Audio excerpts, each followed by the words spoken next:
Comme toujours, en bɛ na ka vidéo daminɛ ni silamɛya tacogo ye. Donc, comme je vous disais, donc Mali la ko caman bɛ yen, c'est que mɔgɔ caman bɛ ye silamɛ ye, mais caman ma silamɛya faamu. Donc, o de sen fɛ, an bɛ na yira mɔgɔw la silamɛya kan ka taama cogoya jumɛn na. Donc, comme on dit toujours, on frappe et on continue seulement. Ni mɔgɔw bɛ fili la, an b'a bɔ fili la. A kɛra diinɛmɔgɔ ye, a kɛra maa o maa ye. N'u bɛ ka mɔgɔw la fili, an bɛ ci f'u ye kolokolo, an tɛ siran mɔgɔ si ye ka tiɲɛ f'u ye. Donc, la famille, an b'a daminɛ n'an ka waladan ye. Donc, bi ta bɛ seli des concernés. Aujourd'hui, le waladan, c'est sur la prière. Donc, je vous prie de bien écouter.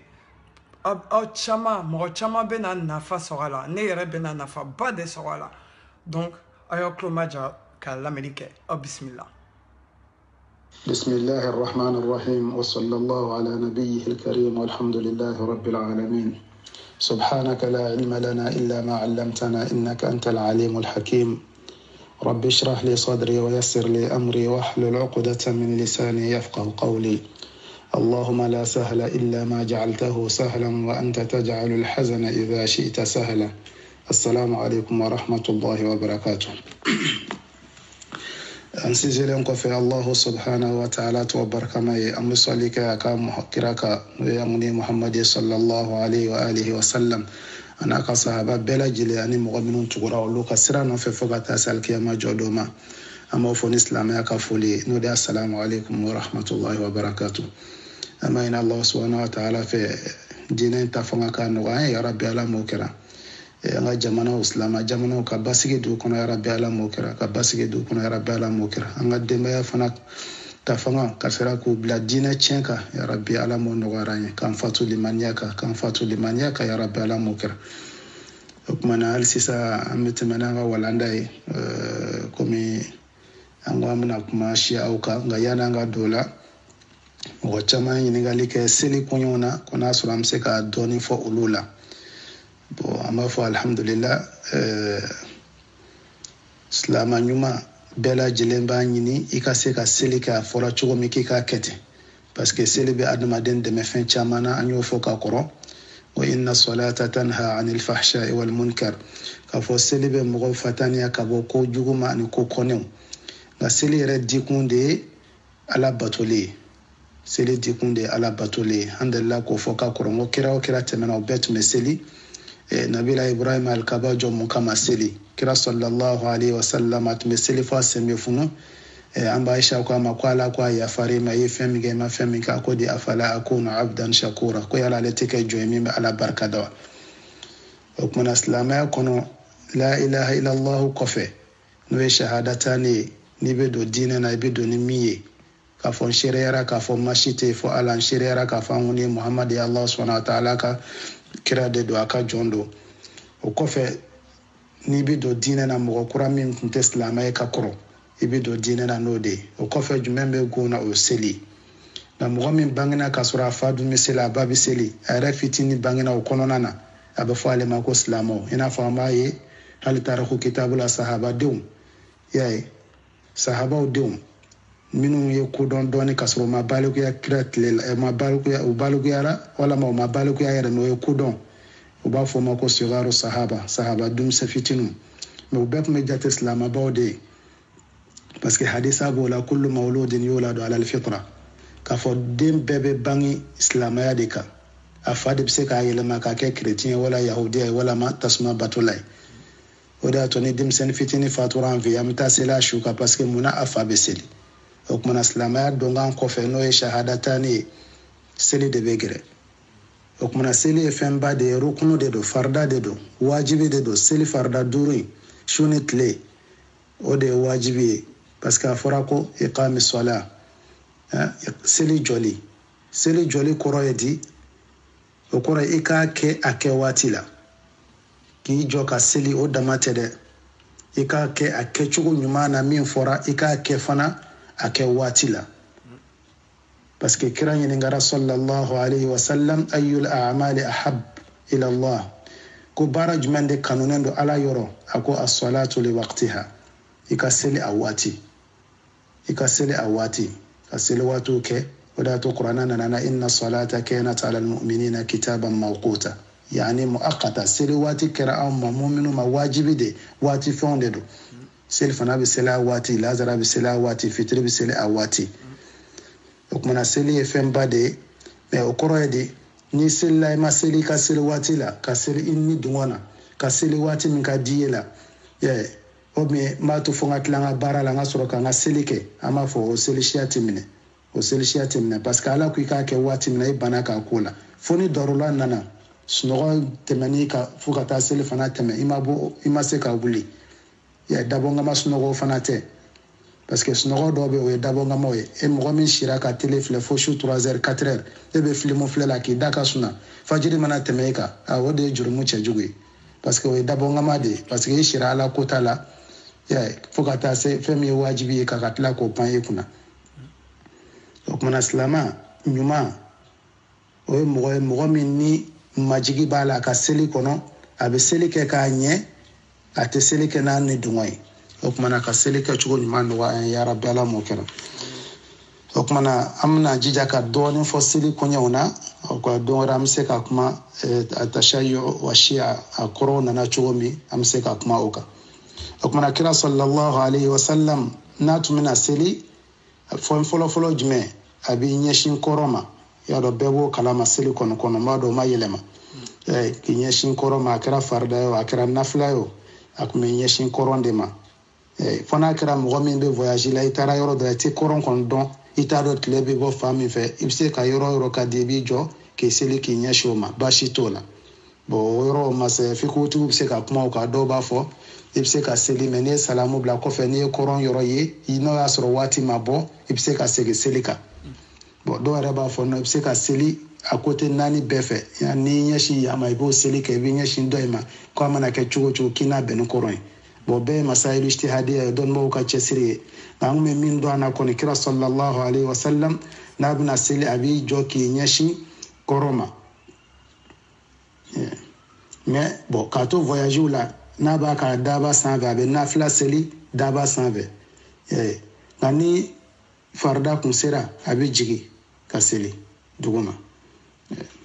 o kumana an b'a fɔ fɛn fɔlɔfɔlɔ kira ko idha qumta ila salati fa asbigh alwudu ni wulila k'i bɛ taa seli o kumana i ka seliji kɛ k'a dafa seliji dafa ye jumɛn ye ka ŋaniya siri k'i tɛgɛ ko siɲɛ 3 yani bon an b'a fɔ sisan afiriki caman bɛ seli daga bɛ yen i bɛ ji k'i tɛgɛ kan fɔlɔ dɔw tun b'a kɛ bɛngɛn dagani ninnu na bɔgɔ dagaw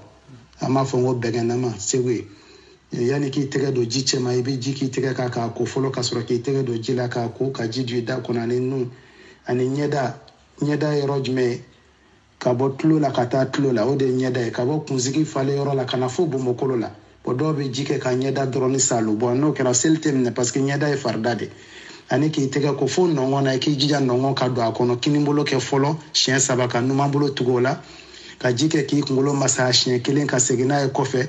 o ji kelen kana ji wɛrɛ ta bilen dɛ i b'i bolodengɔniw don i tulo la ka bolodengɔniba kɛ ka tulo fara in masaha ka sɔrɔ k'i sen ko fo ka n'a dan alikabakuru la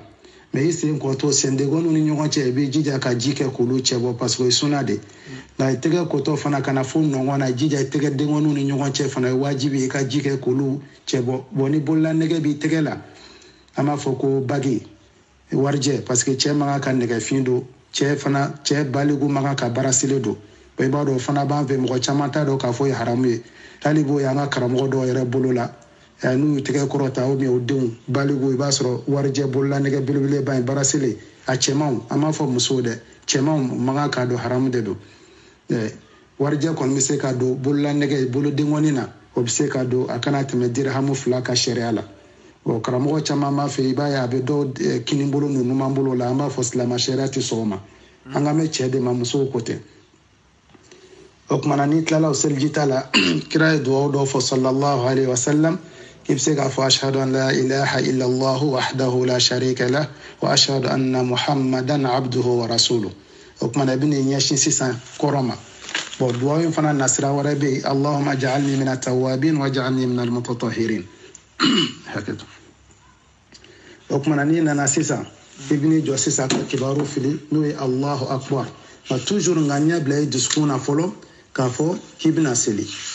parce que niyatu o ye wajibi de seliji tatɔ i bɛ ŋaniya siri cogo min k'a fɔ i bɛna seliji ta seli kɛtɔ fana i bɛ ŋaniya siri k'a fɔ k'i bɛna seli parce que ni ɲinɛna niyatu kɔ o ye tiɲɛni de o tuma na i bɛn'i jɔ ka kibaru fili k'a fɔ Allahu akbar o tuma na Allahu akbar in fana tɛ se k'a fɔ kan wɛrɛ la ni nin tɛ hali arabukan na n'i y'a yɛlɛma k'a fɔ Allahu kabir a kɔrɔ tɛ ɲɛ i b'a fɔ Allahu akbar o de y'a to i b'a ye risalatigi b'a fɔ ko i tɛ se k'a fɔ kan wɛrɛ la o tuma na seli bato ninnu ye tawqifiyaw de don a nana cogo min k'i k'a kɛ ten mɛ ni mɔgɔ min tɛ se e tubira bi ka don silamɛya na i tɛ kan mɛn o tuma na subhanallah alhamdulillah Allahu akbar i bɛ se k'olu fɔ seli kɔnɔ wala i ka seli mɔgɔ dɔ kɔfɛ mɛ n'a fɔra i ka seli ka kan na bamanan ka seli bamanankan na fila ka seli filakan na kɔrɔbɔrɔ ka seli kɔrɔbɔrɔkan na an b'a fɔ sariya tɛ sɔn o ma sariya tɛ sɔn o ma parce que seli ye fɛnba de ye diinɛ kɔnɔ n'o nana dɔrɔn o kɔrɔ ye diinɛ bɛ ka tiɲɛ de parce que silamɛ jamanaw dayɛlɛlen Iran ni Irak ninnu Iran force jamana de don halisa o bɛ persikan de fɔ mɛ o tun bɛ seli Umaru ninnu ye yen dayɛlɛ min kɛ o y'o arabukan jagoya kalan de munna u k'u ka diinɛ dɔn Egypte fana farafinna arabu jamanaw tun tɛ yen Seydina Umar tile la Egypte dayɛlɛ Egyptiens tun bɛ Kiptu kan fɔ a ye Tunisie dayɛlɛ Usmane ka waati olu tun bɛ Rumɛkanw fɔ mɛ u bɛɛ dilan ka arabukan in de kalan ka se k'u ka diinɛ dɔn hali bi anw fɛ mɔgɔ minnu bɛ na jamana wɛrɛw Itali wala Allemagne voilà u bɛɛ bɛ Allemagne u bɛ dɔ ci kalan yɔrɔnin kelen k'a sɔrɔ a ka gɛlɛn Faransi a dɔw bɛ na u tɛ foyi mɛn mɛ u ka wari ɲini dulonma la min kɛ u bɛ kan kalan o tumana Fatiha kalanni ka suran kalan n'i ka diinɛ b'i sɛbɛn ma i man kan ka dɛsɛ o la bon comme dɔw b'a fɔ ko Abu Hanifa ko n'i tɛ se k'i bɛ se ka seli iraniyɛn kan na bon kuma in damɛra ka taa ma mɛ kitabu dɔw bɛ yen o b'a jira k'a fɔ ko Abu Hanifa m'a fɔ i n'a fɔ Imam Shinkiti bɛ kuma k'a ka muzakiratu usulil fiqh kɔnɔ bon Irshadul Fuhul tigi bɛ kuma ka Shawkani mɔgɔ wɛrɛw kumana ka Abdul Wahab Khalaf a ka usulul fiqh ale b'a fɔ ko Abu Hanifa ma kuma in fɔ mais Allahu a'lam bon an bɛ tɛmɛ ni walanda ye o kumana ni i ye kibaru fili fɔlɔfɔlɔ ye jumɛn ye n'a sɔrɔ i ka kɛnɛ i b'i jɔ de ka seli o ye wajibi mais n'i man kɛnɛ kira ko salli qa'iman fa in lam tastati fa qa'idan fa in lam tastati fa ala jan a ko seli i jɔlen n'i ma se k'i sigi n'i ma se i b'i da i kɛrɛ kan o kɔrɔ ye de mɔgɔ min tɛ se k'i jɔ ka seli bana bolo i b'i sigi i bɛ chaise ta i b'i sigi a kɔnɔ wala k'i sigi duguma k'i ka seli kɛ mais n'i ka kɛnɛ a kumana haramu de don i ka farida seli i sigilen k'a sɔrɔ bana tɛ e la wala dɔrɔra tɛ o kumana i bɛ seli de i jɔlen k'a fɔ i bɛ seli i jɔlen mais nafila kɔni i bɛ se k'o seli hali ni bana t'i la i sigilen nka n'o kɛra jɔ i b'a ka baraji tilancɛ o de bɛ sɛbɛn i ye c'est compliqué o kumana an b'a ɲini Allah subhanahu wa ta'ala fɛ ala k'an bɛɛ sababa ma o hali banabaatɔ fana n'a selila sigilen jɔ b'a ka baraji tilancɛ fana de bɛ sɛbɛn ye bon mɔgɔ min bɛ kurun kɔnɔ e bɛ mɔni kɛ la seli waati sera kira ko sallallahu alayhi wa sallam salli fiha qa'ima k'i jɔ de ka seli illa an takhafa al-gharq fini siranna i kana na tunu i n'a fɔ i kana na bɛn ji la i kuma i b'i jɔ ka seli o de fɔra hadisa kɛnɛmaw na o kumana kira sallallahu alayhi wa sallam seli jan ninnu na i n'a fɔ sufɛ seli la n'olu kunda janyana parce que olu ye nafilaw ye kuma dɔ a b'a seli a jɔlen kuma dɔ a b'a seli a sigilen bon mɔgɔ bɛ se k'o kɛ fana parce que kira sɔrɔla sa a tun bɛ seli suranjanw ta suratul bakaraw ta a ka sufɛ seliw la o kumana seli jumɛn bɛ se ka kɛ sahara kɔnɔnaw fana na mɔgɔ min samara bɔli ka gɛlɛ i ma i dun ye seliji ta k'a ba k'a don i sen na i bɛ se ka seli ni samara in ye fo n'a sɔrɔ sɔfɛ bɛ samara duguma parce que kira sallallahu alaihi wa sallam kuma dɔ kana yaqifu hafiyan ahyana kuma dɔ a tun bɛ seli a sennangolo wa mutana'ilan ahyana i n'a fɔ a bɛ Abu Dawuda kɔnɔ tan ani Ibn Majah hadisi mutawatiriw de don o kumana a tun bɛ seli fana kuma dɔw ka samara to a sen na bon ko mɔgɔ caman b'a hadisa dɔw bɔ olu ka waati fana tapi tun tɛ misiriw kɔnɔ bon ani sahara jamanaw hali sisan cɛncɛnma yɔrɔ i b'a sɔrɔ hali a cɛncɛnw tɛ nɔrɔ mɔgɔ la i bɛ se k'i sigi a la n'i ka finiw ye o kumana mɛ ni tapi b'an ka misiri ninnu kɔnɔ an b'a fɔ an ka samara ninnu bɔ a kɛ man di a la parce que sirabaw tɛ kelen yɔrɔ nɔgɔw tɛ kelen a man kan ka kɛ a la o kumana an b'a ɲini ala fɛ ala ka hali sisan faamuya d'an ma bon ni be seli fana toujours ni e kelen de do ki jija ka sutura fɛn bila i ɲɛfɛ bere ɲɔgɔn ɲɛ kelen hakɛ i b'a bila i ɲɛfɛ pour que mɔgɔ kana tɛmɛ ni mɔgɔ min tɛmɛ a ka tɛmɛ o ni kɔfɛla cɛ parce que kira sallallahu alaihi wasallam a ye yamaruya kɛ n'a ye fo dɔnnibaga dɔw yɛrɛ ye sutura in kɛ wajibi ye bon dɔw y'a kɛ sunna ye mais kira y'a fɔ k'a gɛlɛya kosɛbɛ a ko n'i bɛ seli ka taa sutura fan fɛ i n'a fɔ i ye bere da i ɲɛfɛ k'i ma gɛrɛ a la kana sɔn sitana k'i ka seli tigɛ ou bien ni mɔgɔ dɔ nana fɛn dɔ nana k'a bɛ tɛmɛ i ɲɛfɛ i k'i jija k'a ɲɔni n'a tigi ma sɔn i k'a kɛlɛ parce que sitana de don n'a tigi ma sɔn i k'a kɛlɛ sitana de don wa hadisa wɛrɛ b'a la a ko mɔgɔ min bɛ selikɛla ɲɛkɔrɔma tigɛ n'a y'a dɔn k'a fɔ a bɛ jurumu min sɔrɔ a la ou bien min b'a sɔrɔ lakana an yaqifa 40 khayran lahu min an yamurra bayna yadayhi a ko n'i jɔ 40 san 40 de do sa wa tile 40 do wa o kun ka fisi ma k'a fɔ i k'a tigi ɲɛkɔrɔma tigɛ o tuma mɔgɔ ɲɛkɔrɔma tigɛ an k'a dabila surtout kɛrɛnkɛrɛn an ka misiriba ninnu kɔnɔ juma misiriw fɛnw minnu bɛ wari deli kɛ k'aw fi sabilillah a y'a da ala ma i b'a sɔrɔ u ka baara caman bɛ mɔgɔw bɛ seli u bɛ tɛmɛ o ɲɛkɔrɔ bon misiri minnu bɛ yen ni dɔnni fanga ka bɔ a jamanaw na dɔw bɛ kɛsu de sigi misirida la ni min b'i bolo ka bila o kɔnɔ i b'o bila o kɔnɔ bon o de ka fisa k'a fɔ k'i bɛ mɔgɔw ɲɛkɔrɔma tigɛ o kumana an y'a fɔ n ko seli la fɔlɔfɔlɔ o ye niyatu ye ŋaniya ka ŋaniya siri k'a fɔ i bɛna seli ŋaniya in fana kana bɔ kɛnɛ kan i bɛ dɔw ye dɔrɔn u b'a fɔ ko seli fana wala lazara la o t'a la ŋaniya bɛ dusukun de la ala bato ninnu bɛɛ la n b'a fɔ hiji la n'an ta yɔrɔ la o bɛ labɛn ka allahuma minnu fɔ sinon ŋaniya ninnu i bɛ sun i bɛna sunkalo sun sini i bɛna sun i bɛ ŋaniya siri su in na ŋaniya bɛ dusukun de la hali n'i m'a fɔ da la a fɔli da la yɛrɛ o ye bida de o man kan ka kɛ o kumana allahu akbar an ko kira sallallahu alaihi wa sallam a kuma tɛgɛ kɔrɔta a b'a fɔ allahu akbar allahu akbar a bɛ ani tɛgɛ kɔrɔta bɛɛ kɛ fo ka na a kamankun na parce que tɛgɛ kɔrɔta in dɔnnibaw ko ten ko k'i tɛgɛ kɔrɔta allahu akbar fɔlɔ in fɛ ka na f'i kamankun na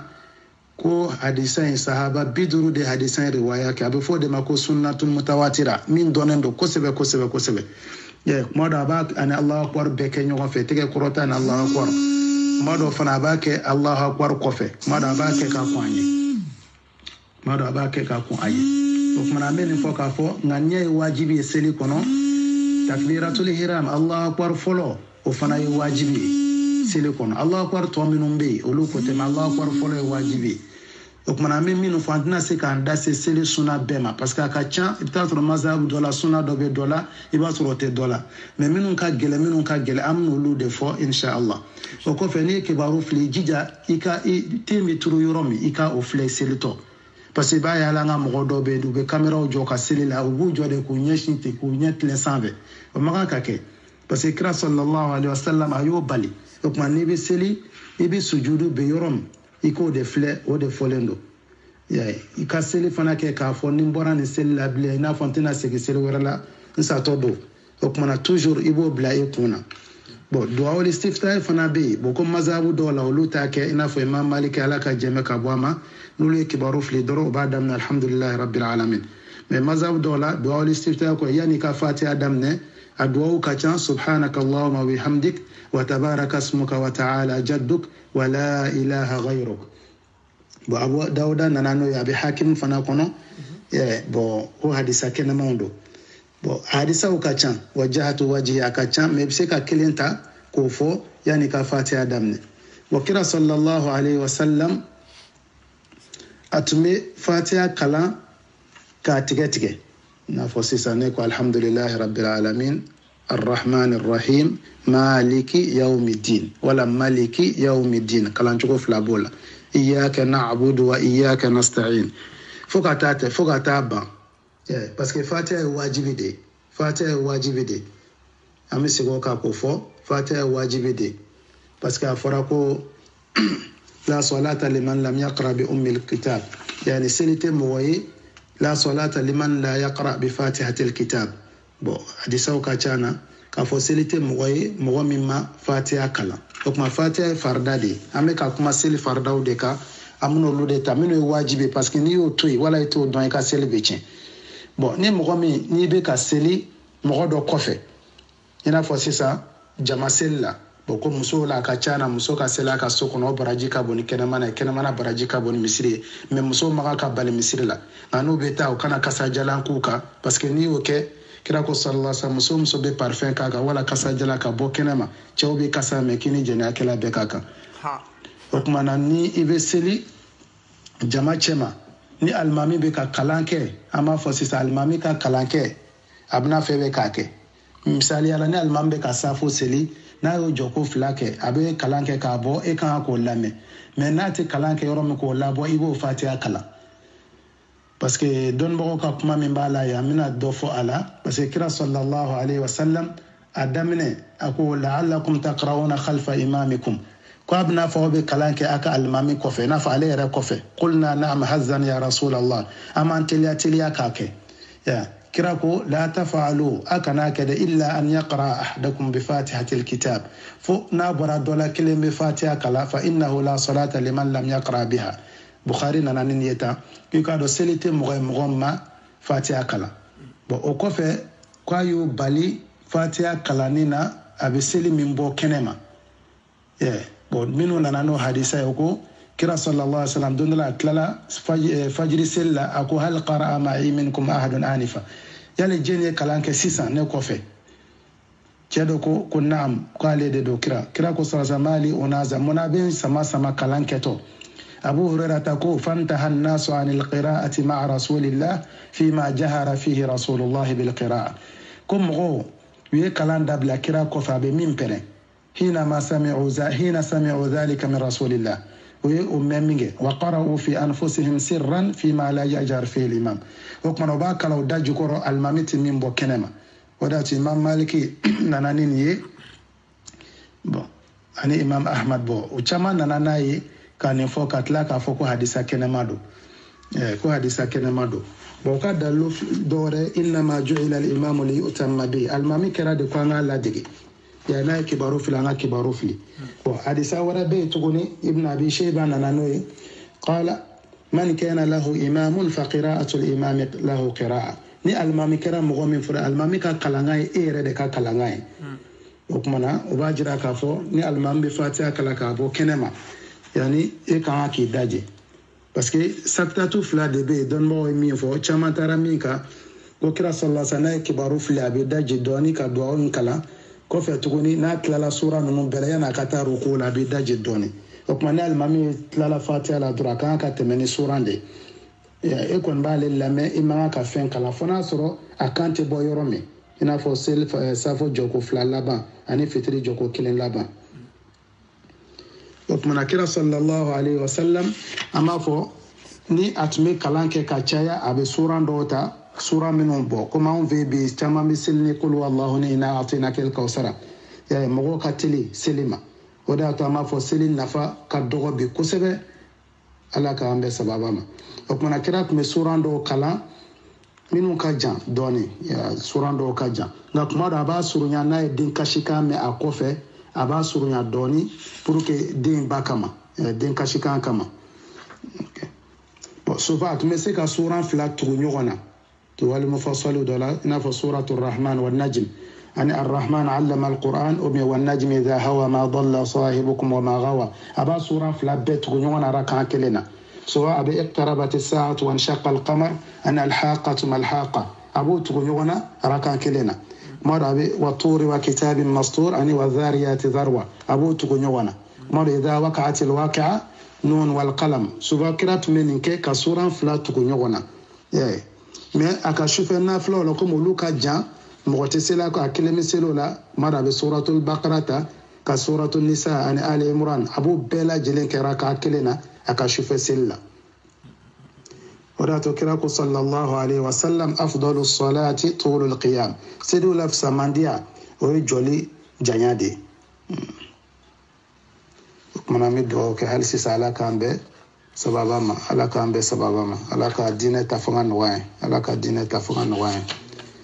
o kumana fajiri seli fana na souvent a kun bɛ idha waqa'atil waqi'a laysa li waqa'atiha kadhiba aw bien wa turi wa kitabin mastur kuma dɔ a bɛ nin sura ninnu ta qaf wal qur'anil majid nin bɛɛ kun y'o de y'a to an k'an jija an ka dɔ fara an ka kuranna kalanw kan parce que kuranna harfu kelen n'i bɛ baraji 10 sɔrɔ a lajɛ mɔgɔ min bɛ suranjanw kalan mais bi n'i ka seli yɛrɛ sumayara k'a kɛ k'a ɲɛ i b'a sɔrɔ mɔgɔ caman yɛrɛ tɛ fɛ ka seli i kɔfɛ bilen mɔgɔ caman tɛ fɛ ka seli i kɔfɛ bilen o kumana an b'a ɲini Alahu subahanahu wa taala fɛ hali sisan Ala ka dɛmɛ k'an ye bon kuma dɔ fitiri fana na a tun bɛ kul ya ayyuhal kafirun qul huwa Allah kuma dɔ a b'olu ta fajiri safo fana na kuma dɔ a bɛ wa shamsi wa duhaha o n'o n'a ɲɔgɔnnaw i n'a fɔ Imam Ahmad nana n'a ye cogo min ani Tirmidhi kuma dɔ wa tini wa zaytun o kɔrɔ de kuranɛ suranw ka ca n'i sera ka min ta k'o kalan o de nafa ka bon kosɛbɛ nka n'i b'a kalan fana i k'a kalan bi sawtin hasan i seko damajira k'a harfuw kɛ k'a ɲɛ k'a kalan k'a ɲɛ n'o kɛra fana e de bɛ baraji sɔrɔ ka tɛmɛ bɛɛ lajɛlen kan o kumana ni kira sallallahu alaihi wasallam an b'a fɔ cogo di n'a taara ruku la parce que an tɛna se ka fɛn bɛɛ fɔ fatiha kɔfɛ i bɛ suran kalan suran in kɔfɛ n'i ye kunbere minɛ kira tun b'a biri k'a tɛgɛ fila da kunbere kan fɔ a bɛ kɛ i n'a fɔ a bɛna kunbere minɛ ni a y'a tɛgɛ in kɛ ka kunbere poro k'a minɛ mais n'a ye kunbere minɛ sisan a bɛ dugawu minnu kɛ an bɛna kuma o kan mais yan'o cɛ tumanina to ruku la k'i basigi ruku la o ye wajibi de n'i ka ruku ma ɲɛ i ka seli ti ɲɛ parce que kira sallallahu alaihi wasallam a ye cɛ dɔ ye don dɔ la a tɛ ka ruku dafa a bɛ ka seli teliya kira ko di a ko law mata hadha ala halihi hadhihi a ko ni nin sara nin cogo in na mata ala ghairi millati Muhammad a sara sira kan min t'ale kira ka sira ye ko yanquru salatahu kama yanquru al-ghurabu dam a bɛ k'a ka seli de sɔn i n'a fɔ ni nganga bɛ ka joli sɔn cogo min ghurabu kɔnɔ nganga an b'a fɔ a ma nganga bon a ko nin ka seli tɛ minɛ n'a sera nin cogo la ko kumana a ma sa ale ka sira kan o kumana b'a jira k'a fɔ ruku kɛli mɔgɔw k'u hakili to a yɔrɔ la kosɛbɛ o kumana n'i ye ruku kɛ fana n'i bɛna wuli f'i ka wuli k'i tilen ka tan ta bon ruku la fana a tun bɛ dugawu jumɛn kɛ subhana rabbiyal azim subhana rabbiyal azim subhana rabbiyal azim saniya bɛ ne ma ye min ye ma ba ye o kumana a tun b'o kɛ siɲɛ joli siɲɛ 3 Abu Awa nana n'a ye ten Abu Dawuda bɛ nana n'a ye o de y'a to dɔnnibagaw ko kira sallallahu alaihi wasallam a ka ruku tun bɛ mɛn k'i b'a fɔ a bɛ jɔ hakɛ min kɛ dɛ a b'o de kɛ ruku la a kunbere minɛnen bon kuma dɔ fana a bɛ a fɔ subhana rabbiyal azim wa bihamdi a b'a fɔ siɲɛ 3 wa bihamdi fara kan bon souvent a bɛ se k'a fɔ subhana rabbiyal azim caman b'o dɔn ou bien a bɛ subhana rabbiyal azim wa bihamdi kuma dɔ fana a kuma fɔ subuhun qudusun rabbul malaikati war ruh a b'o fana fɔ siɲɛ 3 bon kuma dɔ a b'a fɔ fana subhanaka allahumma wa bihamdik allahumma ighfirli saniya bɛ e ala ye tanu bɛ e ala ye ala yafa ne ma o kumana kira tun b'o caya ka ruku la a b'o caya ka sujudu la o kumana duwawu caman de bɛ yen kira tun bɛ min kɛ ruku la a tun bɛ min kɛ sujudu la o kumana dɔnnibagaw ko sisan ko question min bɛ yan qu'est-ce que i bɛ se ka nin duwawu in 3 bɛɛ fara ɲɔgɔn kan wala nin caman ye o fɔra ɲɔgɔn kɔ nin yɔrɔ la Imam Nawawi ko k'i bɛ se k'a fara ɲɔgɔn kan dɔw ko non i bɛ se ka dɔ kɛ o nin waati in kɔfɛ tugun i bɛ se ka dɔ kɛ bon Imam Nawawi taara ni min ye ale ko non parce que k'a fɔra ko kira sallallahu alaihi wasallam a ka ruku tun bɛ mɛn i n'a fɔ a ka joli ni dun ko subhana rabbiyal azim siɲɛ 3 bon i tɛ se ka mɛn bilen ruku la o ko la i bɛ se ka ninnu bɛɛ fara ɲɔgɔn kan pour que i ka mɛn ruku la o kumana filanan kira ye balili kɛ ka bɔ kuranna kalan ma ruku la ani sujudu la hadisa b'o la k'a fɔ ko kana yanha an qira'ati al-Qur'an fi ar-ruku' wa sujud a bɛ muslimu kɔnɔ ta ko kira tun bɛ mɔgɔw bali ka bɔ kuranna kalanni ma ruku la ani sujudu la parce que a b'a fɔ ko fa amma ar-ruku' fa azimu fihi rabb ruku kunbere minɛ an ka ala bonya wa amma sujud fajtahidu fi du'a sujudu la an k'an jija dugawu fɛ k'a ka ca na an ka dugawu bɛ minɛ bon nin b'a jira k'a fɔ mɔgɔ minnu bɛ to ka seli nafila fayida dɔw de an ka groupe whatsapp kan k'a fɔ i tɛ n turu la i ka fatiha siɲɛ 11 kɛ wala i kunbere minɛnen an b'a fɔ k'a dabila kira ko an kana kɛ sallallahu alaihi wasallam o kuma ni kira wulila ka bɔ ruku la a kuma fɔ ko an ka mun fɔ n'a ko sami Allahu liman hamida ala ye mɔgɔ lamɛn mɔgɔ min y'a tanu i n'a fɔ a bɛ Bukhari ni Muslim na cogo min na a bɛ tila k'a fɔ rabbana walakal hamdu yani rabbana walakal hamdu anw ma tanu bɛ e ye bon an b'a fɔ saba kɛcogo 3 b'a la imma Allahumma rabbana walakal hamdu i n'a fɔ a bɛ Bukhari la cogo min na ou bien rabbana lakal hamdu o fana bɛ o cogo la a bɛɛ ka kɛnɛ ala tanu bɛ e ye ou bien rabbana walakal hamdu asaba be kan asaba be fana kira be fota rabbana walakal hamdu wa bola ya obe bukhari ni muslim kono rabbana lakal hamdu abu chugola allahumma rabbana walakal hamdu ya okmana mado rabe do tu ala fana ya ka fo rabbana walakal hamdu hamdan kathiran tayyiban mubarakan fihi ou bien mubarakan alayhi kama yuhibbu rabbuna wa yarda parce que kira do la che do me ka sel kira ko fe sallallahu alaihi wasallam ya ayini duwa in keminge tlale kira ko jende ne fo sisa che ko ale kira ko sallallahu alaihi wasallam ni meleke bisabani doni meleke bisabani ko bu ko tilia duwa in fe o be ka nyogon sama jeni ba sebe folo ala ni duwa in ke chugo fe o kuma na tumeta sujudu la mabo aba tegeda folo ka soro ka tenturu ya aba tegeda duguma ka tege fla bonyo wana fiba kama nkorola ka soro ka tenturu bo ni yoro fanana ma fo mazabu do foranyo do ba fo na ni bita sujui katani kumere na hadisa kene ma ko ne ki katani tege parce que kira ko innal yadaini tasjudani kama yasjudu alwajh fa idha wada ahadukum wajhahu falyada yadayhi ya na dora kelemina atenturu aka tege flada ibn Khuzaimah nana naita bon hadisa worobe ka foko adola kele kana asigi inafo nyame ba sigi chugumina parce que ba foko ni baga meta tenturu ni baga mna sigi aba akumere de dafolo parce que ko nyefe sin o de kumere ko fe sin de boloy baga tala quoi nyefe sin be baga na o de baga mbere sisa bona bina danya mebe dabo de jigi folo ko fe ka ko fe se no jigi ya bo kwango fo ngonyo ya anga mbulo da folo o ko fe anga soroka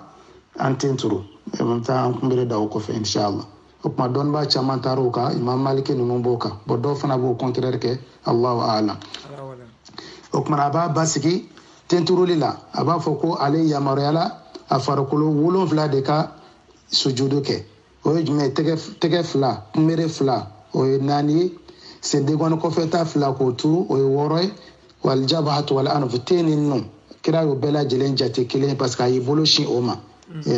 ayo bela jelen jate kile donc ma tenturuli fanana ibi basigi ola ka subhana rabbiyal a'la shin saba ou bien subhana rabbiyal a'la wa bihamdi shin saba ou bien subuhun qudusun rabbul malaikati war ruh shin saba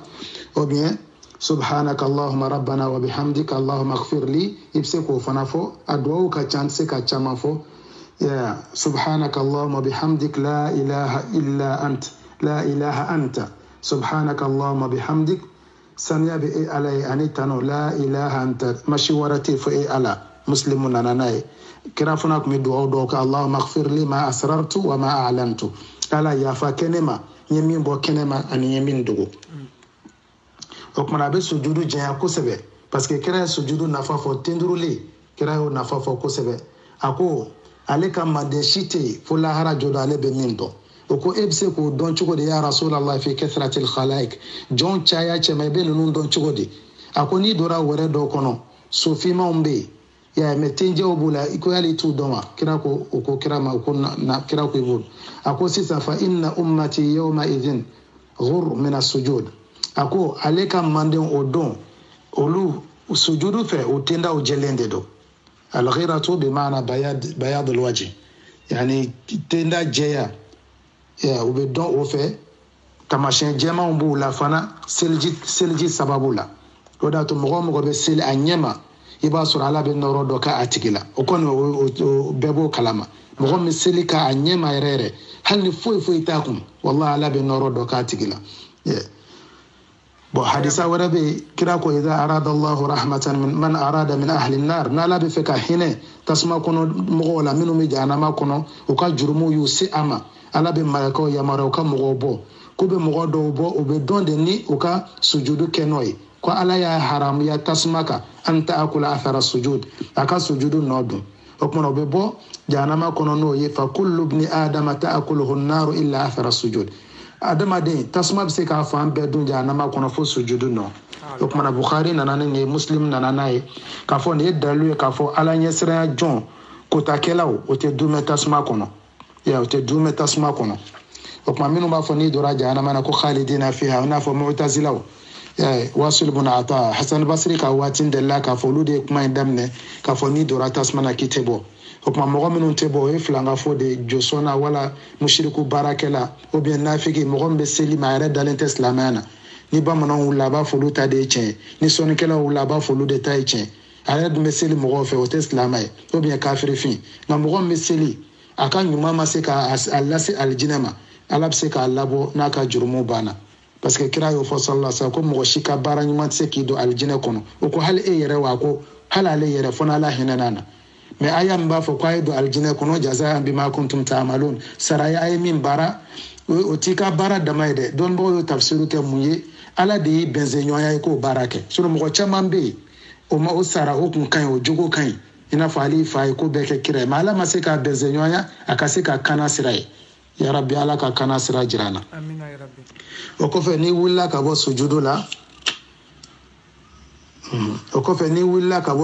la i b'i sigi ka waati kɛ ka sɔrɔ ka dugawu kɛ rabbi ighfirli rabbi ighfirli rabbi ighfirli i bɛ to k'o fɔ o kumana nin bɛɛ dabɔ kun ye jumɛn ye i ka se ka basigi seli la i ka se ka fo ka taa se tahiya yɔrɔ ma bon mɔgɔ caman bɛ tahiya dɔn التحيات لله الزاكيات لله الطيبات الصلوات لله السلام عليك أيها النبي ورحمة الله وبركاته السلام علينا وعلى عباد الله الصالحين bon tahiya nasiraw ka ca ni dora kitabu kɔnɔ i b'a ta tahiya ka ca kosɛbɛ a dɔw ka surun a dɔw ka jan mais an ye min ta u b'a fɔ ma ko tahiyatu Umar ibn al-Khattab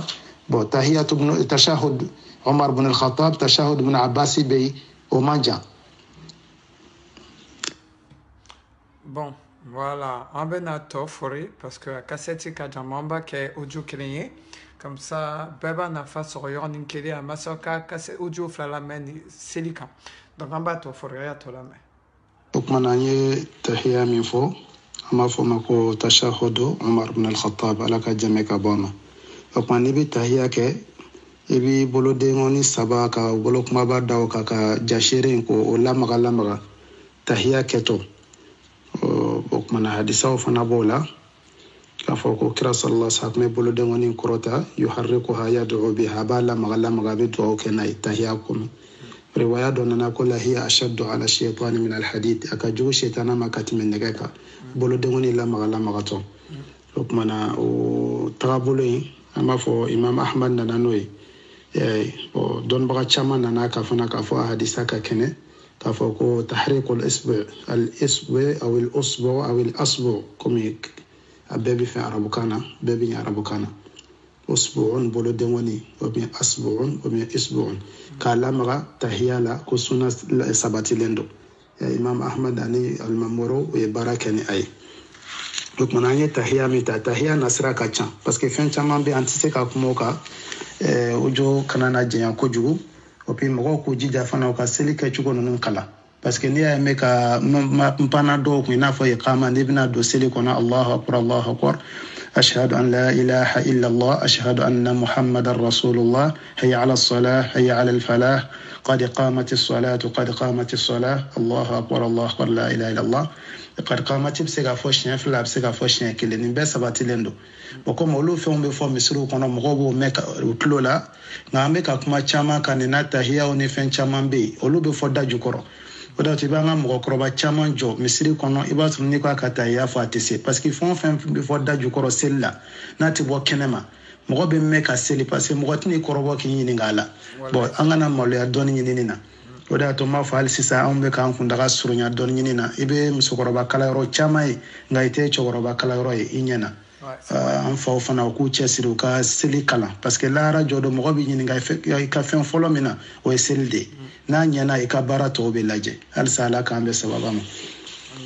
o kumana tahiya dɔ wɛrɛ bɛ yen komi ye dɔ min fɔ parce que ne y'o fɔ dɔ b'a fɔ tuguni ko tahiya wɛrɛ bɛ yen min tɛ dɔn ye olu bɛɛ ka kɛnɛ i n'a fɔ ibn abbas tun bɛ tahiya min fɔ a ko kira sallallahu alaihi wasallam atmulu kala tahiyya la ina fa bu kala qur'ana surana chugum ko kira ma fa atahiyatul mubarakatu salawatu tayyibatu lillah assalamu alayka ayuha nabiyyu wa rahmatullahi wa barakatuh assalamu alayna wa ala ibadillahi as-salihin ashhadu an la ilaha illa allah wa ashhadu anna muhammadar rasulullah riwaya dola wa ashhadu anna muhammadan abduhu wa rasuluhu muslim nana naita imam shafi nana nasai fana nana naita bo tahiyya fulana bon anyo de fonga tahiyya o kacha ibn mas'ud fana tabi ako kira ali kalam sallallahu alaihi wasallam tahiyya la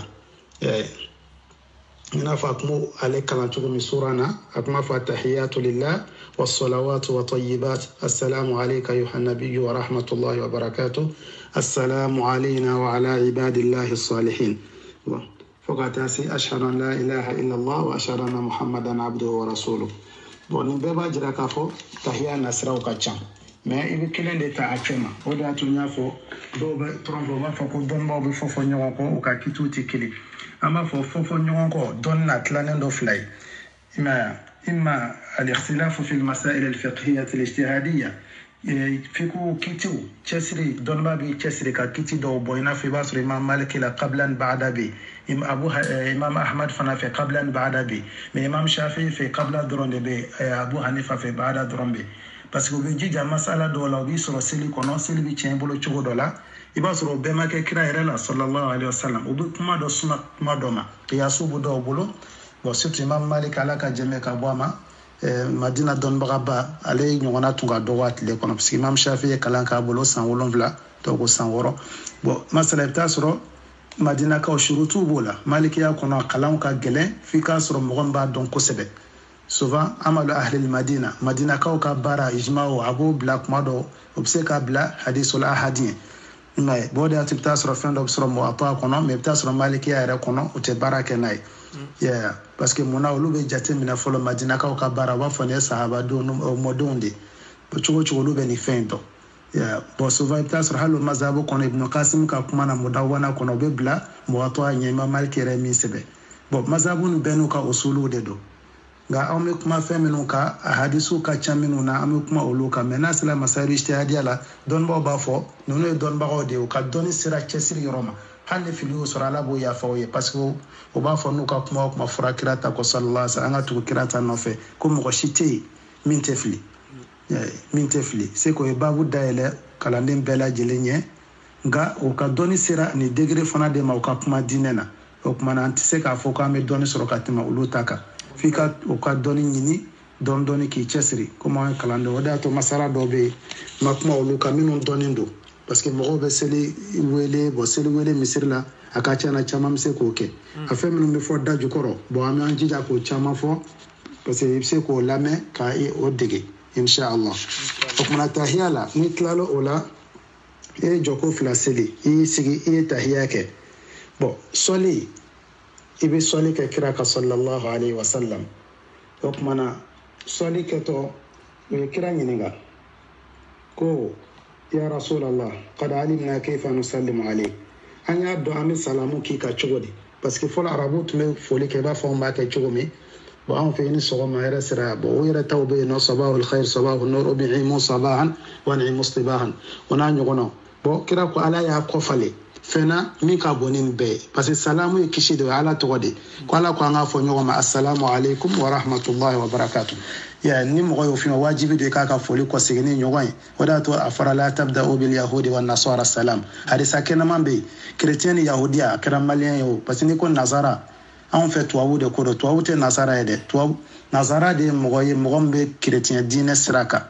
ikara malien chrétien o afima nazara ikara éthiopien chrétien o ikara américain chrétien mais ni kera français islam et tuwawu jema ama fima ni islam de atifima tu nazara o en tout cas yeah bon ola ni afaranga na foli damne ula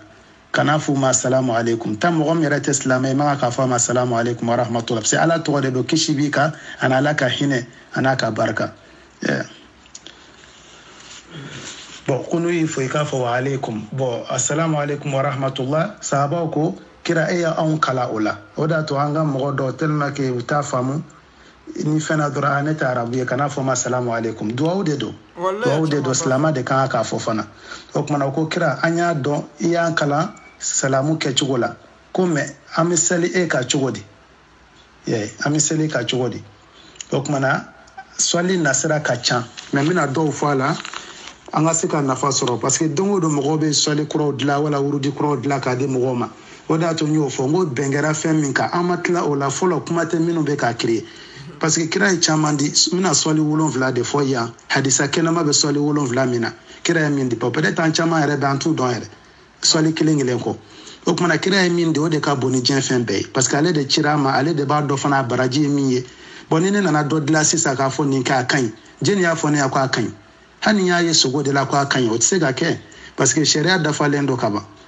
I y'a faamu sariya dafalen don ni ne ko ne ye nin sɔli ye sogo la wala kira ye di ne ma e k'a kɛ bon kira ye min d'a ka sahabaw ma o de ka bon ni sɔli bɛɛ ye o hali n'a sɔrɔ sɔli wɛrɛw bɛ yen minnu ka ca o ka ca mɛ kira ye min di sahabaw ma ka tila k'a di kɛrɛnkɛrɛn ko an k'a kɛ seli kɔnɔ an k'a kɛ seli kɔnɔ seli de ka bon ni silamɛya fɛn bɛɛ la ilaha illallah kɔfɛ o kumana an bɛna an da don sɔli la ni tahiya bon a caman na mazhabu dɔw la sɔli bɛ kɛ seli laban de la I n'a fɔ ne tahiya kɛ jɔko 2 la I wulila ka taa 3nan na ka 4nan kɛ k'i sigi ka tahiya kɛ I bɛ sɔli tugu a la I bɛ sɔli tugu a la bon Imam Shafi'i fɛ I bɛ sɔli kɛ hali tahiya fɔlɔ la I b'a kɛ 2nan na parce que ale ko ale ma dalilu ye k'a fɔ ko f'i k'a kɛ fɔlɔ la wala k'a kɛ 2 ale fɛ I b'a k'a bɛɛ de la k'i k'a kɛ a bɛɛ la Imam Shafi'i fɛ bon dɔw fɛ non I bɛ se k'a kɛ dɔrɔn 2nan de la o kumana an bɛna sɔli dɔw fɔ inshallah komi min dɔnnen don an fɛ ka sɔrɔ o de Allahumma salli ala Muhammadin wa ala ali Muhammadin kama sallaita ala Ibrahim wa ala ali Ibrahim innaka Hamidun Majid wa barik ala Muhammadin wa ala ali Muhammadin kama barakta ala Ibrahim wa ali Ibrahim innaka Hamidun Majid bon o de dɔnnen don ka caya mais an bɛna min fɔ اللهم صل على محمد وعلى آل محمد كما صليت على إبراهيم وعلى آل إبراهيم إنك حميد مجيد اللهم بارك على محمد وعلى آل محمد كما باركت على إبراهيم وعلى آل إبراهيم إنك حميد مجيد أنغو ببخاري لا وبمسلم نا ودي كاتشان أنفنا في بو فلانا اللهم صل على محمد عليك صليك كراكا وعلى أهل بيته أنا كصدقهم abono wa ala azwajihi ana furmuso ambaisha bo kono hafsa bo kono salama bo kono khadija bo kono ne bajira ka fo kira muso ambawde do parce que ala yoro fo ko kira muso ya ambawde o kuma manga ka fennene ula wa zuriyati ana bo kolo kama sallaita ala ali ibrahima ina fi salika ibrahim ka so dungo ka chugum innaka hamidun majid ede tano masayede masakuratale wa barik ala muhammadin wa ala ali baitihi وعلى أزواجه وذريته كما باركت على آل إبراهيم إنك حميد مجيد بو ويصلي فلاناي يمين فوسيسا لقمنا ويصلي فلاناي بو صلي قريدي الله سبحانه وتعالى قرآن قرآن إن الله وملائكته يصلون على النبي ألا نكمل كو بصلي كراكا أمنو لمن يندو أن صلي كراكا لقمنا ألا كصلي كراكا ودي kira tanoni ka bunye ina fa ba tano qur'ana kono wa innaka la ala khuluqin azim ikado jugo babe kira la aba foro dola wala kunta fawzan ghaliz alqalb lan faddu min hawlik ne kun kira mo subay mo juguye mo kuna boy kira fo te songa tuila kira to saballendo ko sebe bo meleke fana ka soli kira ka ala ka jeme ka bo kira ma ane mo wero o ye ka nyini ala fi halsa ala ka do fara kira ka ko ka ala ka do fara joro ka yani o de soli bon an soli fila di sisan bon sabana bon ni o ka suru ɲɔgɔn na allahumma salli ala muhammadin wa ala ali muhammad kama sallaita ala ibrahim wa ali ibrahim innaka hamidun majid wa barik ala muhammadin wa ala ali muhammad kama barakta ala ibrahim wa ali ibrahim innaka hamidun majid ango imam ahmad nana no riwaya nasai fana nana no ni sanadu kenemai bon اللهم صل على محمد عبدك ورسولك كما صليت على آل إبراهيم وبارك على محمد عبدك ورسولك وعلى آل محمد كما باركت على إبراهيم وعلى آل إبراهيم وبالبخاري لا وبمسلمنا طهاوي فنانا وشغلا اللهم صل على محمد النبي الأمي وعلى آل محمد كما صليت على آل إبراهيم وبارك على محمد النبي الأمي وعلى آل محمد كما باركت على آل إبراهيم في العالمين إنك حميد مجيد. وكمنا مسلم نانايتا أني ابن أبي شيبة في المصنف عليه فنا نانا أبو داود نانا نسائي نانا وسندو فنا ككنه كما ما يدوكو كو في العالمين تي صليلا أما فعبالا أبي مسلم يراكونا ناكا ديكا شرح صحيح مسلم إمام نوويتا يقول لاجي إبتا أسروي صلي سلكي تولا يا الله أمنا صلي ورفوفنا اللهم صل على محمد وعلى أزواجه وذريته كما صليت على آل إبراهيم وبارك على محمد وعلى أزواجه وذريته كما باركت على آل إبراهيم إنك حميد مجيد. وبالبخاري فنا عن مسلمنا أمنا ولو فلنا اللهم صل على محمد وعلى آل محمد وبارك على محمد وعلى آل محمد كما صليت وباركت على إبراهيم وآل إبراهيم إنك حميد مجيد. وكما نسائي ناناي نيورو لاني طهاوي ni sifatul laban ay mi voici ça ay jumen faranyoka Ibrahim ani ali Ibrahim yayi bo akachana swali ni chamana ulu faralente nyoka yoro dola yayi na fa ko ya kama sallaita wa barakta ala Ibrahim wa ali Ibrahim innaka hamidul majid. Dukmana ama ina Allah subhanahu wa ta'ala fe alaka nafa alaka doni nafa madama. Dukmana arabuka nasrala niko doba foko niko sisa Allahumma salli ala Muhammadin wa ala ali Muhammadin kama sallaita inafo yeswali ke nabila Ibrahim ka an Ibrahim ka sodungo dukmana Ibrahim ka sodungo toujours ni fin bon mushabahu bi balagatu fi ni ko Muhammadun kal asad fi shaja'a madu bina fa waraba fariyala sike amana farchugo chugate warabo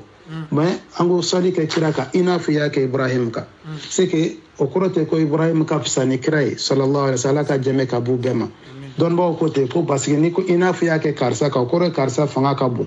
ga usira ka faranyo ka chugodi ko parce que Ibrahim ka bonaw Ibrahim bokolo o de ka can o bɛɛ nabi ɲumanw de ka can o la i n'a fɔ o dun tɛ kira bɔnnaw na kira bɔnnaw kɔni mɔgɔ ɲumanw don minnu ye kira ka sira minɛ sallallahu alaihi wasallam minnu ye kira ka sira minɛ an b'a fɔ olu ye kira bɔnnaw minnu bɔra kira yɛrɛ la Hasan o Hussein ka jigin bon olu mana kɛ maa ɲuman mana bɔ olu la an b'a fɔ Ala ka mɔgɔ ɲumanw don mais o mana bonya cogo o cogo o se ka nabi ɲumanw bɔ. Bon Ibrahim dun bokolo nabi ɲumanw b'a la nabi ɲuman dun tɛ kira bɔnnaw na o tuma n'an ɲinina i ka sali kɛ kira kan i n'a fɔ i y'a kɛ Ibrahim ka cogo min na parce que nabi ɲumanw de ka ca Ibrahim bɔnnaw na nabi ɲuman tɛ kira sallallahu alaihi wasallam bɔnnaw na o tuma n'o kɛra sisan samandiya caman bɛ Ibrahim ɲɛ o yɔrɔ fan fɛ min tɛ kira bɔnnaw ɲɛ o tuma Ala k'an bɛ sababa ma o tuma na saliw caman bɛ yen mais an ye 7 min fɔ hadisa kɛnɛmaw nana ni min ye o de y'a to an ka k'olu kalan k'an jija fana k'an ka mɔgɔw dege o la o tuma tahiya fana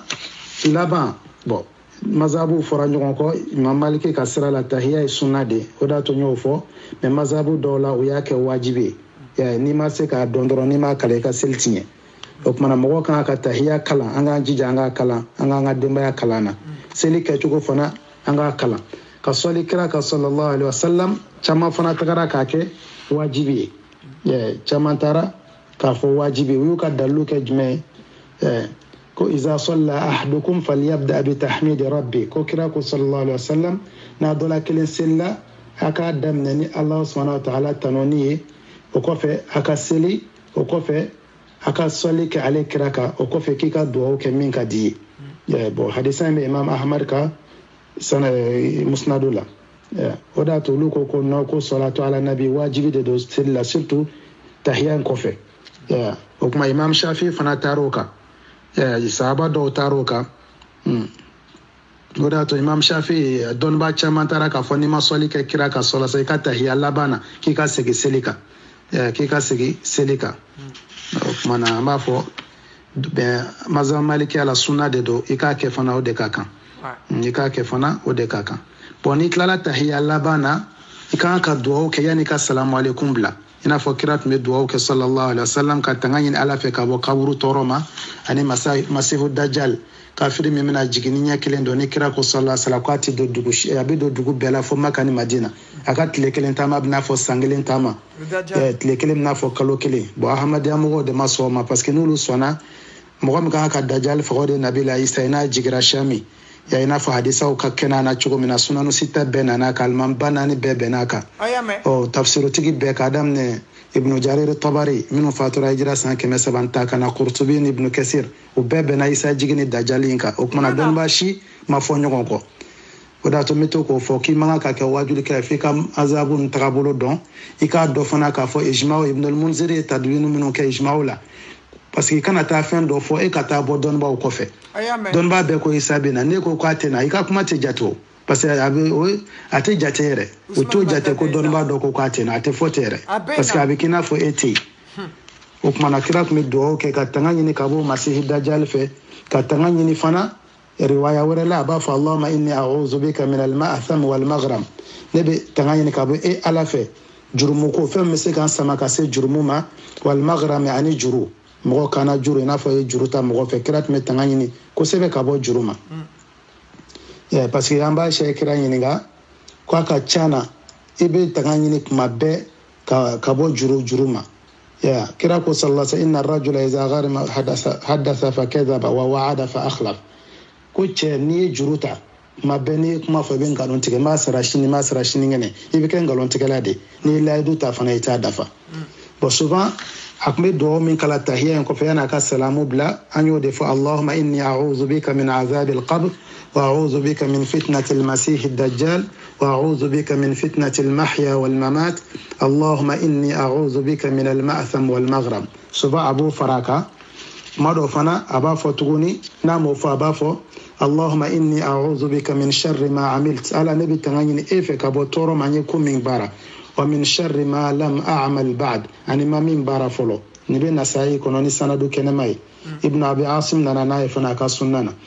kuma dɔ fana a b'a fɔ Allahumma hasibni hisaban yasira e ala i ka ne fɛsɛ lahara jɔ do fɛsɛ nɔgɔma na ala k'o nɔgɔya an bɛɛ ye ni bɛ Imam Ahmad ka musnadu la kira de tun bɛ nin duwawu kɛ k'a fɔ ala k'ale fɛsɛ k'a juger lahara jugement nɔgɔma na wa duwawu ka ca kosɛbɛ a yɛrɛ Seydina Abubakar kala duwawu dɔ la a ko Abubakar ma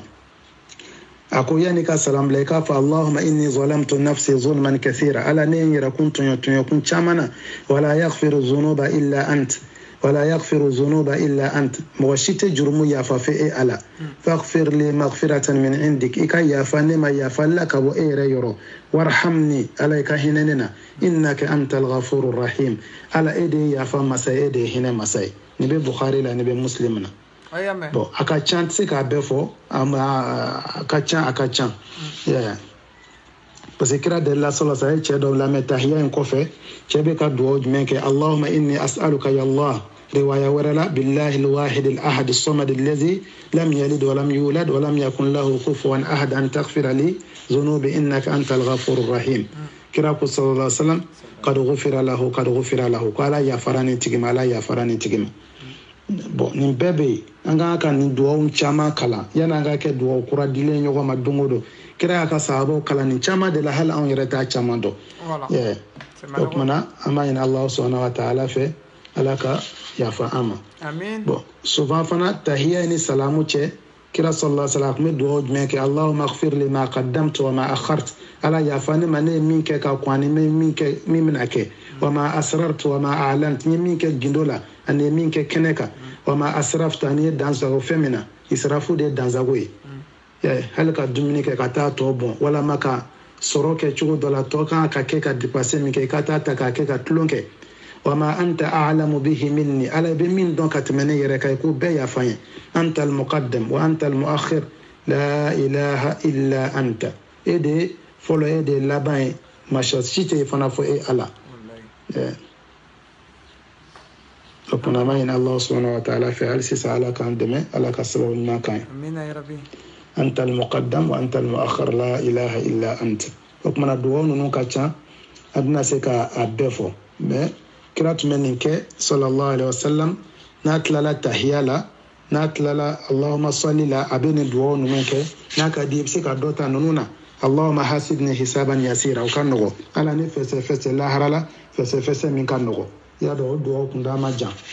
o bien allahumma inni a'udhu bika min sharri ma amil ala ne bɛ tanga ɲini fɛ ka bɔ n ye tɔɔrɔ la tɔɔrɔ min ye min baara kɛ wa min sharri ma lam a'mal ba'd ani ma min baara kɛ fana o kumana an ye sɔli minnu fɔ ka sɔli 7 di o de y'a to dɔ ye imam ahmad ɲininka ko ni tilala tahiya la ko n ka ka dugawu jumɛn kɛ a ko ko kira ye minnu fɔ k'i k'o de kɛ a ko yali kira m'a fɔ sallallahu alaihi wasallam ko yali i ka fɛn suwadi min ka di yɛrɛ ye wa a ko tiɲɛ don ko i ka fɛn suwadi min ka di ye ko ye min fana fɔra kira fɛ min fɔra a fɛ dugawu ninnu na o kuma parce que ko dugawu filɛ dugawu ye ala bato de a dugawu wal ibada dugawu ye ala bato de o kumana yanni k'i k'a ka ten i k'a dɔn fana kira tun bɛ minnu fɔ foyi tɛ kira ta bɔ parce que fɛn o fɛn bɛ mɔgɔ se alijinɛ ma kira y'a ɲɛfɔ a ka sahaba ye sallallahu alaihi wasallam fɛn o fɛn b'u kisi ka bɔ tasuma ma a y'a ɲɛfɔ ye o kumana n'a tilala ni dugawu ninnu na tuma min na a bɛ sɔrɔ ka salamu bila bon salamu ye jumɛn ye assalamu alaikum wa rahmatullah assalamu alaikum wa rahmatullah n'a ye salamu bila a b'a kɛrɛ filɛ ka taa a kini yanfan fɛ fo mɔgɔ b'a tamada ye o bɛ a tila k'a kɛ ka taa numan yanfan fɛ fo b'a tamada ye tuma dɔw fana bon o riwaya bɛ muslim kɔnɔ bon riwaya wɛrɛ nana k'a fɔ ko tuma dɔw a bɛ jidili kɛ wa barakatuhu assalamu alaikum wa rahmatullahi wa barakatuhu siɲɛ 1 dɔrɔn o tɛ 2 ye dɛ siɲɛ 1 jumɛn n'a y'a fɔ ka taa kini fɛ a bɛ wa barakatuhu fara ka Abu Dawuda kɔnɔna n'o ani Ibn Khuzaima ko mais n'a y'a a numan ta kɛ a tɛ wa barakatuhu fara o kan a bɛ da assalamu alaikum wa rahmatullah o yɔrɔnin différence b'a la dɔɔnin fɔlɔ min dɔnnen don bɛɛ fɛ assalamu alaikum wa rahmatullah assalamu alaikum wa rahmatullah mais dɔw bɛ 1 fara kan k'a kɛ dɔrɔn ka taa kini fɛ o bɛ wa barakatuhu dɔrɔn fara o kan assalamu alaikum wa rahmatullah wa barakatuhu ka taa kini fɛ mais n'a ye dɔ in kɛ ka taa numan fɛ a bɛ da assalamu alaikum wa rahmatullah parce que n bɛ ka nin fɔ peut-être i bɛna taa misiri dɔ la i b'a alimami dɔ b'a kɛ ka wa barakatuhu fara a kan kini avant fɛ a t'a kɛ numan avant fɛ bon a kana k'i bolo ko kura ye bon hadisa dɔw nana n'a ye Abu Dawuda ni Ibn Khuzaima ta kɔnɔ bon kuma dɔw fana a bɛ dan siɲɛ 1 dɔrɔn wa ahyanan kana yusallim taslimatan wahida k'a fɔ assalamu alaikum i n'a fɔ malikiya la o de ka ca kosɛbɛ an fɛ yen n'alimami kun n'a tilala fɛn na tahiya ni sɔli la a b'a fɔ assalamu alaikum ka taa kini avant fɛ a banna a fɔra ta السلام عليكم تلقاء وجه يميل إلى الشق الأيمن شيئا أو قليلا بو ابن خزيمة نانو فناي بياقي نانو فناي كافوكو أسندو ككنه أسندو ككنه كاني تجد إنا فشورا دو بك مصر لا نافر السلام عليكم وتجد دلمو كمرك وبتجد يلما كو وكنه مناشين سانفلاما تجد فلا يلما سلامو في وكمنا كيرا كو أنغانوكي بي تجد توي كمرك كسلامو بلا kasalamu bila amma ina Allah subhanahu wa ta'ala fa alsalaka don na fama dama alaka don na fama dama donc mana fɛn dɔw b'a kɔnɔ n y'o de fɔ ko masala dɔw b'a kɔnɔ ne da ma don olu caman na parce que minnu dɔnnen don kɛnɛ ka kɔrɔ an b'olu dɔw fɔ parce que mɔgɔ caman b'olu dɔn ka kɔrɔ bon souvent fana mɔgɔ bɛ se ka ɲami seli la i n'a fɔ kira sallallahu alaihi wasallam a b'a fɔ ten n'i nana i jɔ seli la sitana bɛna jɔ i kɔrɔ faut qu'il yɛrɛ fere k'i t'a dɔn i ye hakɛ min seli souvent yɛrɛ bɛ to seli la n'i ye jɔ ko 2 seli dɔrɔn ka tahiya kɛ i bɛ salamu bila a bɛ k'i kɔnɔ yɛrɛ ko seli banna mais o yɔrɔ bɛɛ i bɛna ye k'a fɔ ja seli ma ban o la i bɛ wuli k'i jɔ ka jɔ ko 2 wɛrɛ kɛ ka sɔrɔ ka tahiya kɛ ka salamu bila k'i tenturu ko 2 kɛ k'i tenturu ko 2 kɛ parce que o ye jumɛn ye sisan an b'a fɔ o de ma ko baada parce que dɔ farala seli kan e ye jɔ ko 2 kɛ e ko assalamu alaikum e bɛ wuli k'i jɔ de ka na ni 2 wɛrɛ ye ka sɔrɔ ka tahiya kɛ ka salamu bila ka sɔrɔ k'i ten turu ka tahiya kɛ ka salamu bila bon an b'a fɔ de ma ko baada bon o fana b'o cogo la mɔgɔ min ɲinɛna cɛmancɛ sigi kɔ cɛmancɛ sigi e ye jɔ ko 2 seli kan k'i sigi cɛman i sinana ka wuli ka taga sabanan na i kana segin kɔfɛ bilen i bɛ wuli dɔrɔn i b'a tɔ bɛɛ continuer i n'a fɔ sisan mɔgɔ min jɔ ko 4 seli k'a tugu ɲɔgɔn na i ye jɔ ko 4 seli k'a tugu ɲɔgɔn na ka sɔrɔ i ma i sigi ni m'i sigi an b'a fɔ i bɛ mun kɛ sisan n'i tilala seli la kana fɔ assalamu alaikum o de ye kabila ye i kana salamu bila dɛ ni tilala seli la dɔrɔn a fɔ Allahu akbar i sigilen i k'i tenturu siɲɛ fila parce que o ye jumɛn ye sisan seli fana ye jɔko 4 i y'a 4 bɛɛ seli k'a tugu ɲɔgɔn na i ma sigi sisan an b'a fɔ cogo di ni tilala dɔrɔn i kana salamu bila i bɛ sin k'i tenturu siɲɛ fila i bɛ tahiya kɛ ka sɔrɔ ka salamu bila bon mɔgɔ min fana sisan e ɲinɛna ka dɔ bɔ seli la i ye dɔ fara a kan o misaliya ye jumɛn ye seli fana ye jɔko 4 e ɲinɛna sisan k'i sigi cɛmancɛ sigi la i y'a 4 bɛɛ tugu ɲɔgɔn na an b'a fɔ sa i ɲinɛna i ye dɔ bɔ seli la bon e sera 4nan ma tuguni e ɲinɛna k'o kɛ ka 5 fara a kan i ye dɔ bɔ a la ka dɔ fara a kan y'a ye an b'a fɔ cogo di sisan i bɛ kabila kɛ parce que toujours kabila de fanga ka bon malikiya la donc kɔrɔ de yanni ka salamu bila i b'i tenturu ko 2 kɛ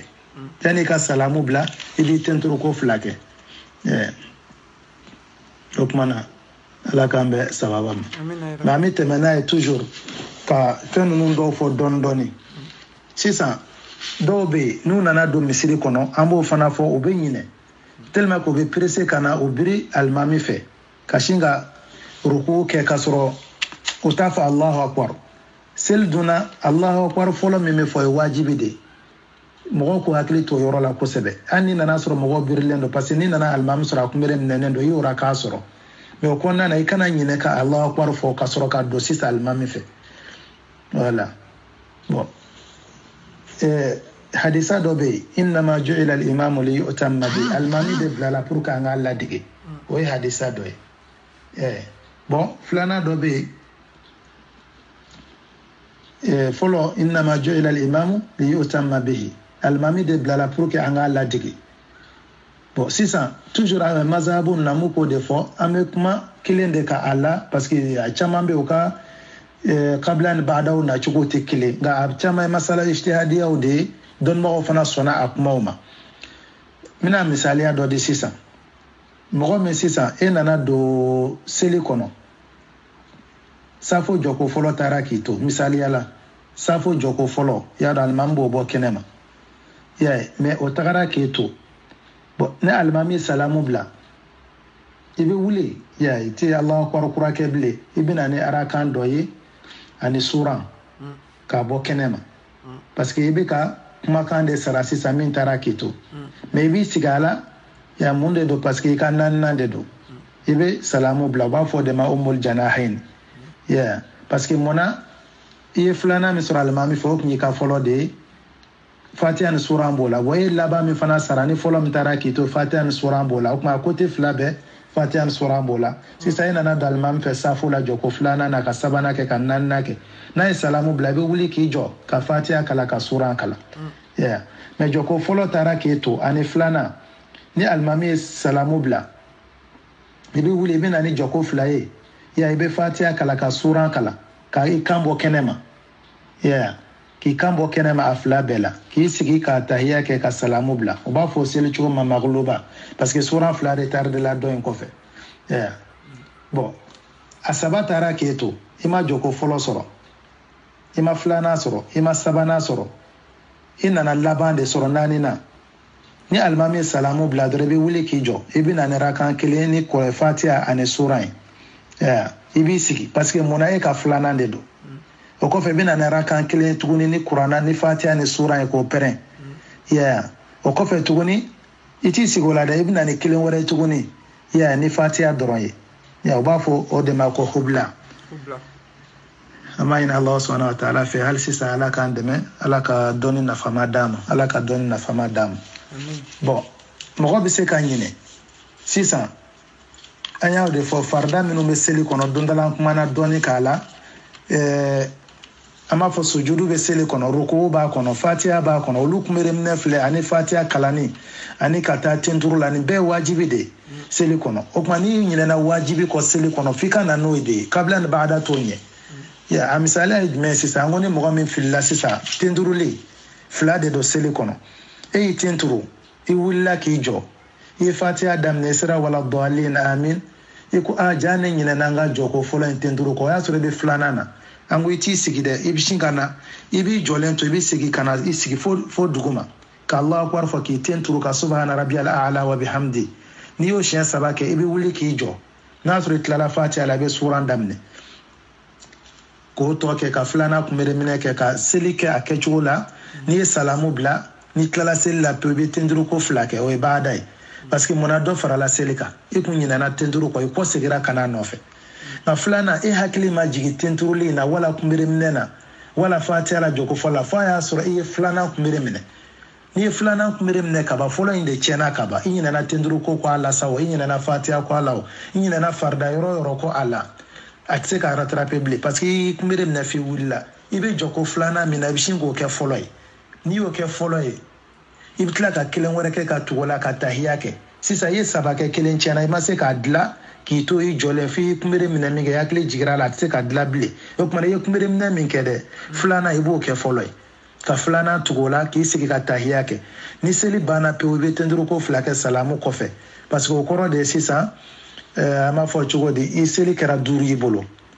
bo tahiya ke sisa sabana ejme i hakili ma jigi ka filila fi selenko joko sabana ma i joko sabana damne i fatiha kala bo ka koro joko labano no surante farawluka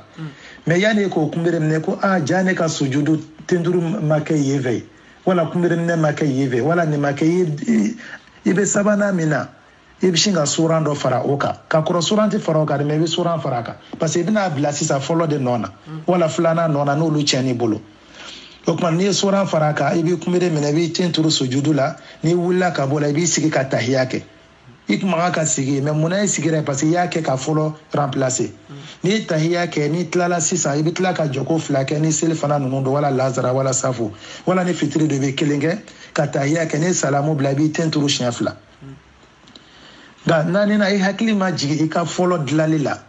fo ya soro yi sabana kumere mine ni sabana kumere mine ni ko sami Allah liman rabbana walakal hamd ibi sigi ka tahiyake ka sabana bla follow nona ni tahiyake ibi wulisa ka to flake ni safo do wala fitri selfanado mais ni tlalo la ite salamu alaikum blade ibi tenturu follow ka chien flake ka soro ka tahiyake ka salamu bla ibi kabla de ke muna ima salamu bla ama fo yaseli ye do balade parce que joko killing i min kumere mine sabana na ni ya bla follow nona follow suran de vedauka mais sabana suran te daka o kuma na seli joko suran dan iyo de ta ko bla suran ma don nona o kuma ni yo ke kaba ama fo amadafa no kera sisa ite salamu blade ibishingi sigilento ki tenturu shenfla ka kablake o fen fere kelen do don o da to mi min fanyana anga nji janga seli kalanke kwa anga seli kalanke kusebe anga seli kalanke parce que dine na fara la arabe juger fin folo mina e ni erete fin do ola ya do kona madame ne folo ba ni fin mino foni be farda ode parce que farda dlali ni nafla dlali utekele ani nafla dlali utekele parce que yoro do la différence donne bon ni nyogonche mais ne farda ode o da ta mo kan ki ka dine nyeni ami kan seli a fait me fait ni seli sera ka adamaden seli famu wallahi bi ka demaya kanani nogoya iye ni don yara sera ka seli damina jona ibolo parce que afora depuis sa wolonvla ko dige seli la no sera santa no maso iko bo ya pourquoi ka seli surtout Europe kona ya chamambe o yara te seli matrafa kuma ta ka dombla iba soro chama yara ka seli matrafa ko jugo ina tara retraite la abi soro ka misiri manyine sisa bon ni saro connecta mo vo alay ani saro connecta mo vo alay abekara fuye kuna bayina Allah subhanahu wa ta'ala fa al salaka nga bato mine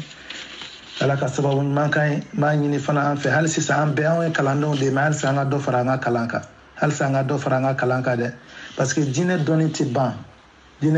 ban koro la fana ngara chogoro ba inte kalanke islamaya to la de kira chira sallallahu alaihi wasallam asro mogodo sira fo sambi woro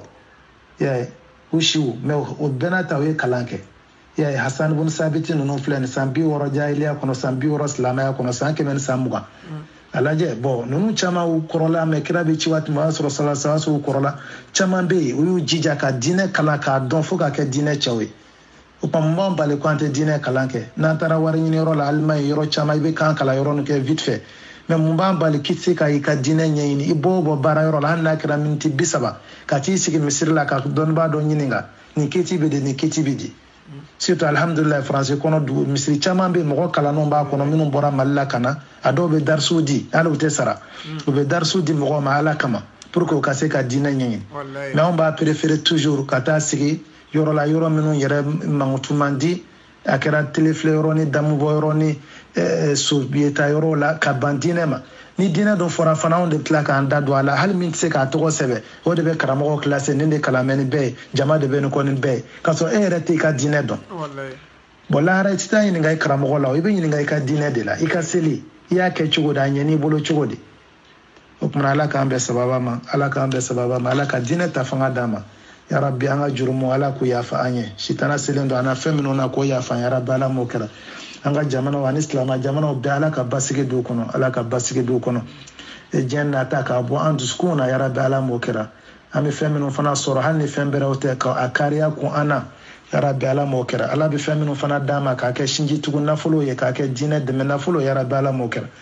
nafolo ni haramu de b'a la hali n'a ka ca ya rabbi Ala ka dɔn n'a cɛ Ala ka dɔn an n'a cɛ Ala ka dɔn an n'a cɛ halala bi yɔrɔ yɔrɔ hali n'a bɛ sɔrɔ sɛgɛn de la ni hali n'a ma ca Ala ka nɔgɔya ɲɛ Ala ka barika don a la Ala ka barika don a la ɲɛ o kumana an bɛ hakɛto ɲini kɛ ni fili min fana y'an sɔrɔ o kumana o tɛ Allah subhanahu wa ta'ala nɔ ye o tɛ kira nɔ ye o y'an yɛrɛ nɔ ye Ala k'o yafa an ye an kɔni masayilu fana ijtihadiyaw de b'a kɔnɔ dɔnnibaaw ka cɛsiri nka ni mɔgɔ min bɛ fɛ ka ziyada sɔrɔ ni caman na an ka fiqhu kitabuw bɛ yen lakhdariw bɛ yen kitabu wɛrɛw bɛ yen risalaw bɛ yen n'a ka di ye fana n'i bɛ fɛ ka dɔnnibaaw bɛ fɔ ɲɔgɔn kɔ kiti misɛn minnu na seli la n'o a fɔɲɔgɔnɲɔgɔnw caman bɛɛ n'i ka dalilu don a dalilu tacogo ye jumɛn ye i bɛ se ka taa segi bidayatul mujtahid wa nihayatul muqtasid ibn rushd ibn rushd ka kitabu a bɛ sɔrɔ yan hakili a bɛ Mali la fana bidayatul mujtahid wa nihayatul muqtasid bon camana jamana dɔw yɛrɛ olu b'a kalan u ka universitéw la pour que k'a dɔn u b'a daminɛ seliji ta kana seli la kana jaga la silamɛya kitimisɛn caman bɛ yen alimanbaw ka kuma i b'a sɔrɔ a kɔnɔ ou bien al-Mughni libn Qudamah al-Hanbali i bɛ se ka t'o ka kitabu fana na Mughni fana bɛ na n'a caman ye ou bien n'i taara hadisa kitabu la Subul Salam fana mujalad 4 ale b'a dɔw ta fana kuma dɔw ka kumaw kan ou bien Nailul Awtar Imam Shawkani fana ka Nailul Awtar i bɛ se ka taa o kɔnɔ parce que an tɛ se k'a bɛɛ fɔ o jo la mais marjiw bɛ se ka jiri yɛrɛ la n'i bɛ se ka débrouiller k'a tɔ ɲɛɲini cogo min o kumana an b'a fɔ subhanaka Allahumma bihamdik ashhadu an la ilaha illa anta astaghfiruka wa atubu ilayk assalamu alaikum wa rahmatullahi wa barakatuh. Donc la famille Aniche de nous avoir écouté aussi longtemps mais à ma bande en tout cas fait qu'à rectification qu'à comment do foyer qu'à tort d'affaire quoi pour une partie que moi chamantene à femme bon cas oustaz de Yanini aka kuma kan 10 minutes kuma kan ka bila o kɔnɔ ka tɔ dafa comme ça an bɛ seli walanda bila ka taa dɔ wɛrɛ la quoi donc a y'o lamɛn barakɛla alhamdulillah wassalatu wassalamu ala rasulillah an bɛ hakɛto ɲini kɛ hadisa dɔ bɛ yen an bɛ se k'a kan tuguni an y'a fɔ ko ni tahiya kɛ ka sɔlli kɛ yani ka salamu bila i kan ka duwawu an ye duwawu damadɔ fɔ ko kira sallallahu alaihi wasallam a tun b'o kɛ ka tanga ɲini ala fɛ ka bɔ tasuma kaburu tɔɔrɔ ma ani masihu dajjal tɔɔrɔ ma an y'olu fɔ k'u kɔrɔ fɔ hadisa kelen bɛ yen an bɛ se ka a yɔrɔ ka tuguni pour que mɔgɔw ka se ka kɔrɔ faamu dɔɔni an ko kira sallallahu alaihi wasallam tahiya ni salamu alaikum cɛ a tun bɛ duwawu dɔ fɔ k'a fɔ Allahumma ighfir li ma qaddamtu wa ma akhartu ala yafa ne ma ne ye fɛn min kɛ ka tɛmɛ ani min yakaroya wa ma asrartu wa ma a'lantu n ye min kɛ gindo na n ye min kɛ kɛnɛ kan wa ma asraftu ani ye dansago kɛ fɛn min na wa ma anta a'lamu bihi minni ani e bɛ fɛn min dɔn ka tɛmɛ ne yɛrɛ kun kan anta al-muqaddimu wa anta al-mu'akhir e de ɲɛtagaba masa ye e de ye kɔtɔ masa ye e de bɛ se ka mɔgɔ bila ɲɛfɛ e de bɛ se ka mɔgɔ to kɔ n'ala ko a bɛ fɛn o fɛn bila ɲɛfɛ mɔgɔ tɛ se k'o bali n'ala ko a bɛ fɛn o fɛn bila kɔfɛ mɔgɔ fana tɛ se k'o bali la ilaha illa anta masi fana foyi tɛ yen fɔ e Allahu subhanahu wa ta'ala o kumana ni hadisa in nin ye ala ka mankutu dɔ de ye alhamdulillah nin ye ala ka mankutu dɔ ye mankutu min ni ala yɛrɛ bonya ka kan o kumana kira sallallahu alaihi wasallam a kuma ka sahabaw kala ninnu na yani ka salamu bila an y'a duwawu caman fɔ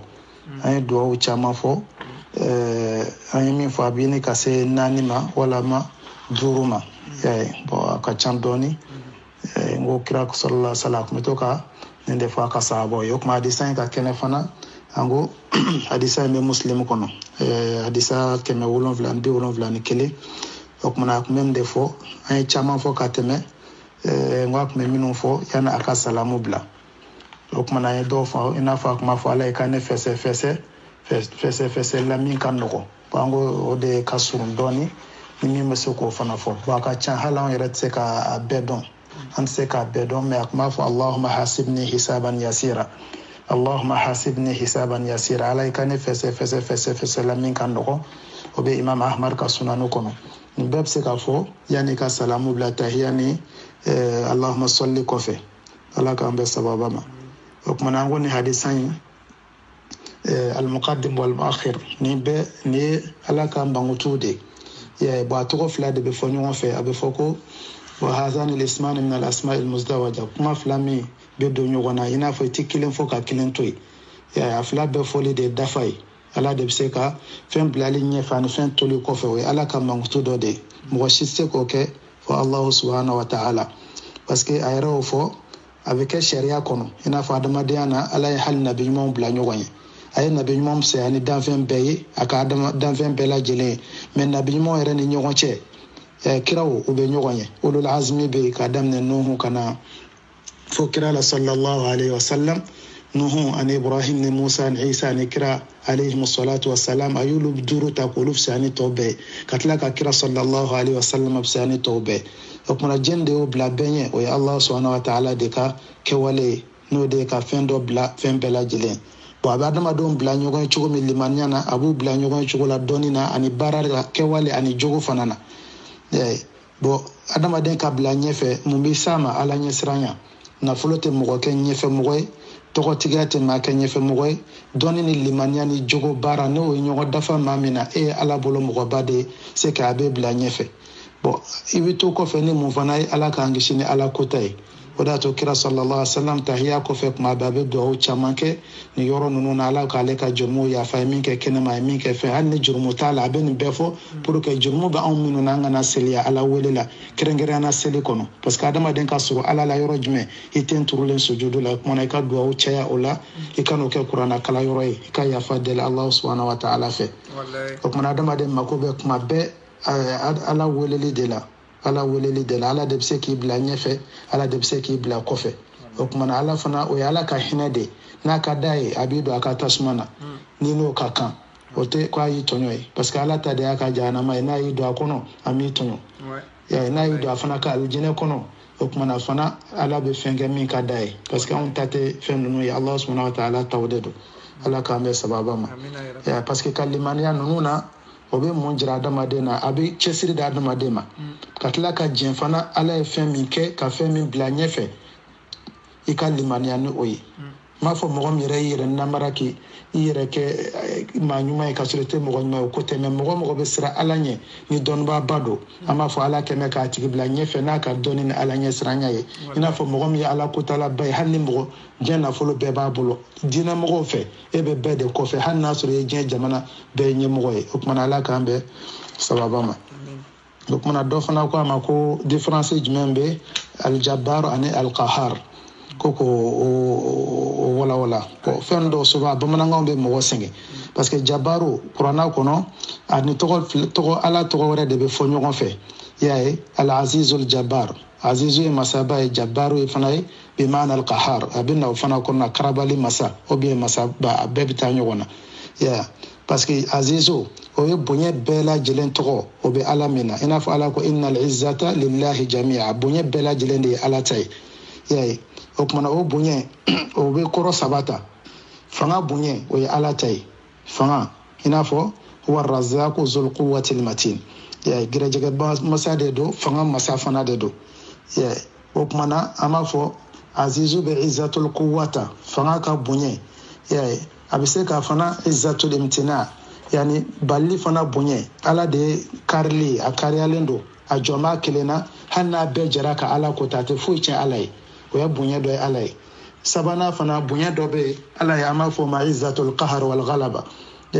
ka adamaden karaba o bonya bɛ ala bolo parce que dɔw bɛ yen sisan n'u ye kɛ président ye n'a ma ɲɛ ni jama cayara ka wuli ka mankan k'i kama i bɛ siran ka boli dɔw b'o kɛ walama hali ni i yɛrɛ faso kɔnɔ jamanaw caman bɛna jɛ i la k'i gɛn ka bɔ fanga na nka mɔgɔ tɛ se k'o kɛ ala la o ala de ta y'a ka masaya ye a b'a di mɔgɔ fana ma mɔgɔ min ka d'a ye a b'a bɔsi mɔgɔ fana na hali ni ma sɔn hali ni ye plan tigɛ n'a tiɲɛ dɔw sera a bɛ tiɲɛ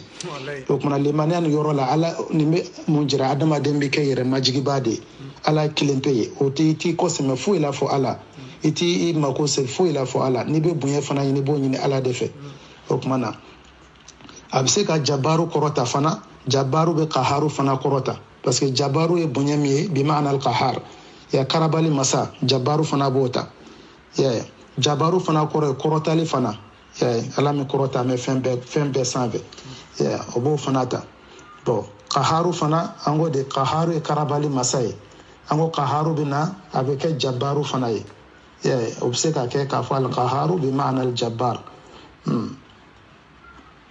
o de y'a to kaharu fana i n'a fɔ nabila yusuf y'a fɔ kasoladenw ma cogo min na arbabu mutafarriquna khayrun am illahu al-wahidul qahhar a caman na ani Allah subhanahu wa ta'ala tɔgɔ de bɛ na kuranna kɔnɔ am illahu al-wahidul qahhar yani walama ala min ye kelen ye min ye karabali masa ye n'i ye kaharu ye yɔrɔ o yɔrɔ i bɛ Allahu tɔgɔ mɛn a fɛ ka caya i m'a ye o min i bɛ wahidu tɔgɔ mɛn ala kelenbadiya min ye karabali masa ye sigatul mubalaga de don yani karabali dan de ye ala tɛ ala bɛ fɛn bɛɛ karaba foyi tɛ yen k'i tɛ ala ka karabali kɔnɔ kuma bɛɛ b'a ye al-wahidul qahhar o min amillahu al-wahidul qahhar i b'o de ye ka caya n'i y'a ye dɔrɔn yɔrɔ o yɔrɔ i bɛ Allahu ye a fɛ o min i bɛ wahidu ye a fɛ i n'a fɔ a b'a fɔ cogo min yawma tubaddalu al-ardu ghayra al-ard was-samawati wa barazu lillahi al-wahidil qahhar i bɛ surat Ibrahim na i bɛ wahidu de ye ala kelen ani karabali masa i b'o de ye yɔrɔ caman na o tuma qaharu ye karabali ye ani jabaru bɛɛ bɛ ɲɔgɔn ta yɔrɔ dɔw la ani jabaru bɛɛ bɛ ɲɔgɔn ta parce que sigatul mubalaga de don karabali dan o de ye ala ta ye fɛn bɛɛ karabalen don ala bolo fɛn bɛɛ majigilen don ala ka se bolo foyi tɛ yen ko ala min bɛ bɔ ala ka karabali kɔnɔ o tɛ se ka kɛ o kumana mɛ karabali min na yɔrɔ o yɔrɔ i bɛ wahidu de ye o min Allahu tɔgɔ de ye ala i n'a fɔ kul innama ana munzirun wa ma min ilahin illa Allahu al-wahidul qahhar suratu Sad la o kumana ma ɲini ala kan bɛɛ sababa ma o kumana nin na sisan i bɛ limaniya ala tɔgɔ la k'a fɔ karabali masa de don ka tilebandiya kɛ Allah subhanahu wa ta'ala ye ka mushrikuya dabila parce que mɔgɔ min ye dali kɛ bɔgɔ la ka adamaden wuli k'i jɔ k'i kɛ fɛn bɛɛ ye o kumana n'o ko k'a b'i kɛ min ye a b'i kɛ o i tɛ se ka taa ka ala dan hali ka kafiriya bonyana cogo o cogo hali minnu bɛ yan Europe kɔnɔ k'u bɛ ban seli ni fɛn caman ma nka a bɛɛ sera an bɛ saya ɲɛ i b'a sɔrɔ a bɛɛ taa an bɛ tɔgɔ sɛbɛn yɔrɔ dɔ la ko ni sara a kana sɔn su ka don yan a ye su bila ka taa so parce que u bɛ siran ko n'u donna u bɛna jeni bon e yɛrɛ jenibali fɔlɔ e siran bɛ tasuma ye kama o yɔrɔ i b'a dɔn adamaden tɛ foyi ye filanan fana ala de ye masa ye masa min bɛ karabali kɛ o b'a jira adamaden tɛ foyi ye hali ni garikɔriw bɛ nɔfɛ n'i sunɔgɔ waati sera i b'i da ka sunɔgɔ mɛ i yɛrɛ b'a fɔ mɔgɔ dɔ ye ko ni heure in sera ko nankunu wala i b'i ka telefɔni bila réveil la ka wuli ka bɛn ni fɛn dɔ ye bon mɔgɔ min tɛ se k'a yɛrɛ wuli ka bɔ hali sunɔgɔ la i y'a dɔn man kan k'a yɛrɛ bonya ala ma ala ye fɛn min fɔ i kan ka k'o de sira taama ala ka yɛrɛ majigi d'a ma ala ka sabali d'a ma wasalamu alaikum wa rahmatullahi wa barakatuh. Donc ka ni video laban ni kuma min ye c'est-à-dire déjà Aïdara e min y'a fɔ Nabila Isa tɛna a bɛ na a bɛ jigin a bɛ na da jal kaman kari donc Aïdara ta kalan kɛ kalanso wa ta kalan kɛ dɛ parce que i tɛ foyi dɔn silamɛya la hali i ye fitinin min dɔn a m'i nafa ok donc an b'i kaman kari k'i fori ka bɔ yen donc c'était pour dire aussi je remercie mɔgɔ bɛɛ fo mɔgɔ minnu y'an lamɛnbaga n ka foli bɔ bɛɛ ye walayi n bɛ mɔgɔ minnu dɔn n tɛ mɔgɔ minnu dɔn n ka foli bɔ bɛɛ ye ala k'an bɛɛ lajɛlen kan da walayi ala n bɛ n ka foli fana lase vraiment c'est très important parce que a diyara n ye artiste ninnu fana bɛ k'an lamɛn dɔnkili Mali dɔnkilidalaw donc alhamdulilayi rabil alamin n'an ka kumakan bɛ se fan bɛɛ alhamdulilayi n bɛ Amadu ni Mariam fo ani Bakari Dunbiya parce que vraiment n ye n donna malien milieu la olu sababuya de fɛ mais ala de ala tɛgɛ ten n ka tila ka don silamɛya la Donc, on la met à Djeragné. Un gros bisou à Amadou et Mariam. Un gros bonjour, un salam alaikum à tous ceux qui nous ont écoutés. Vraiment, barakala oufik. Oniche, oni baradji. Ni anka wajulu bon nafa. Alhamdulillahi rabbil alamin. Adabra aka ben nafa. Akera moro ye ambe befli. Nere befli. Wambe aketo nini befe. Parce que des fois, ambe comment kando fo amanya. Donc vraiment, dessous de bambla, comment dollar, parce que Nico Taraka a danteme, il a dimi quoi, parce qu'il manque. Donc la famille Onichi, Oni Baraji, chez Warambe na vidéo doké, voilà dans Wara dollar. Bon donc je vais pas m'avancer parce que souvent on fait un ben anikuma waraye, c'est la merde. Donc on se dit à la prochaine, au canal. Miriko Sobe parce que des fois, on est bloqué. On a un réseau là, on a signalé, on a un compte bloqué. Donc, c'est que nous ni ma vidéo que au Canada, Jora, l'Amdoulilay, on a alaka sutura kono, on a alaka kisi de kono. Moi, si tu sais qu'il faut que ni ala mamoula tege. Donc, ayo jigida, ala drondeka, au Canada, jigida, moi, chika, ali kramuko, content, nous, nous, beka, oh, la fia, au Canada, jigida, au Canada, ayo jigida, ala kenepeka, au Canada, tapika. Donc, barakala oufik la famille, en bas, la blani bonyaï. Alors, ma salli ala Muhammad wa lali Muhammad, kama sallaita ala Ibrahim wa lali Ibrahim, wa barakala Muhammad wa lali Muhammad, kama barakta ala Ibrahim wa lali Ibrahim. Fil alamin, inaka amidun majid. Donc, la famille, barakala oufik. Salam alaikum.